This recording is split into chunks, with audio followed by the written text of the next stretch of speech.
The three pieces that create a frontline soldier include his uniform, his weaponry, and his equipment. In a broad context, equipment is items produced for a particular purpose, in this case, the capabilities of a fighting soldier.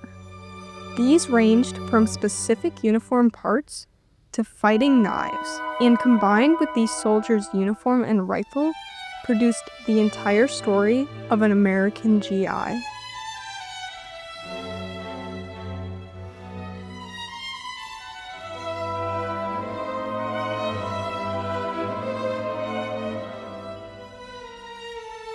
When in close combat, or just for daily use, soldiers may want to use a melee form of weaponry rather than a rifle.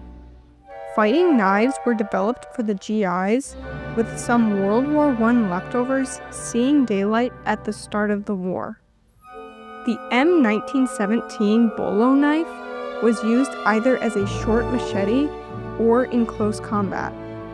The M1918 trench knife featured a knuckle handle and double-sided blade. Some civilian hunting knives were used, including the commando knife, the EGW fighting knife, and the PAL cutlery fighting knife. All of these variants would eventually be replaced by the Regulation M3 trench knife, introduced in 1943 as the standard United States Army fighting knife, with both leather and plastic scabbards produced. The M3 would be the standard knife by the end of the war, with an additional M4 bayonet variant intended for the M1 carbine, with plans to supersede the M3 trench knife, not reaching its vast effects before the end of the European War. Soldiers carried entrenching shovels with various uses, such as to help dig foxholes. An M1910 model was first used, with a wood handle and metal socket.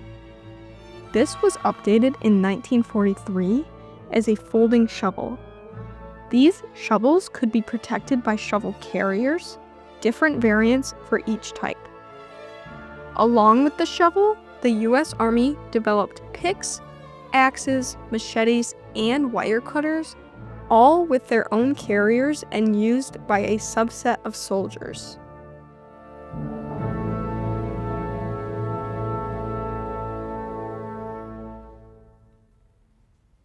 Like most militaries, an aggregation of webbing utilities were utilized to help carry some of the weapons and utilities that a soldier carried. The first component of these were their suspenders, with the United States Army producing a version in 1936 in tan, with a similar pattern in green produced later on. These were used to support a pistol or cartridge belt, as well as a field bag. With these suspenders, soldiers could wear specific pistol belts, which were issued to any soldier armed with a handgun, carbine, or submachine gun, along with medics. These again were issued in similar colors to the suspenders and could secure various additional equipment parts for the soldier.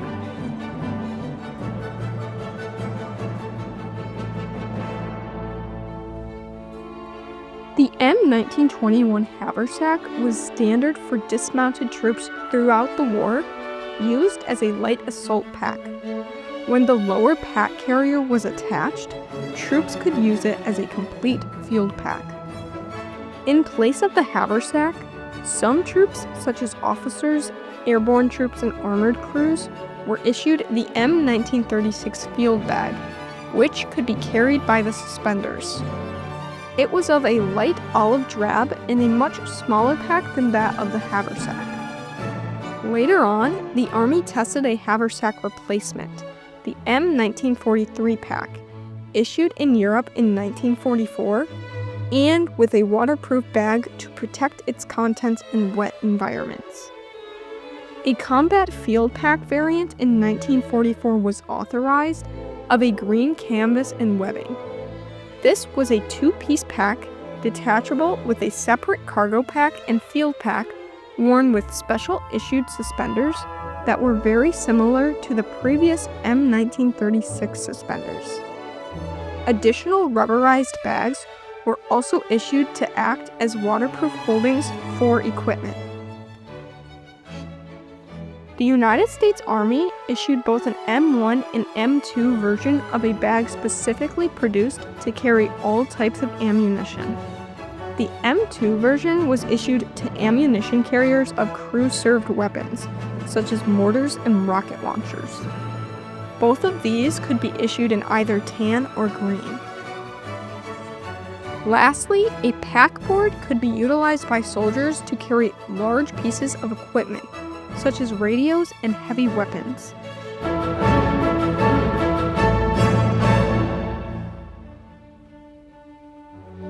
A soldier would not be useful without a way to carry his sustenance as well. For this, the Army designated several different types of canteens, the first of which, from 1910, made from aluminum. This was updated in 1942, made of enameled metal.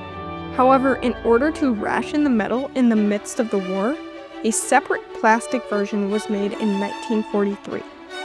A stainless steel version was also made in 1943. The Army also experimented with soft, collapsible canteens with canvas carriers. Additionally, canteen covers were produced for the canteens with different types associated with different canteen developments.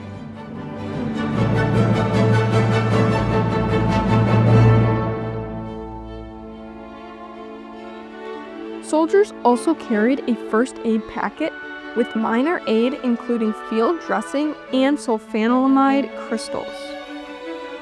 This was carried by a first aid pouch issued to soldiers, with variants from 1910, 1924, and 1942, each with minor changes, but for the most part very similar.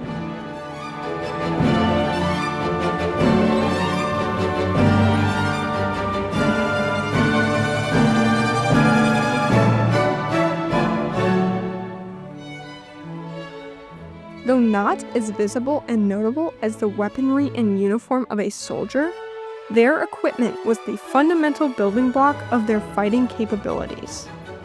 Improvements to these parts continue to be made across all militaries, but the fundamental ideas behind the need for equipment remains the same.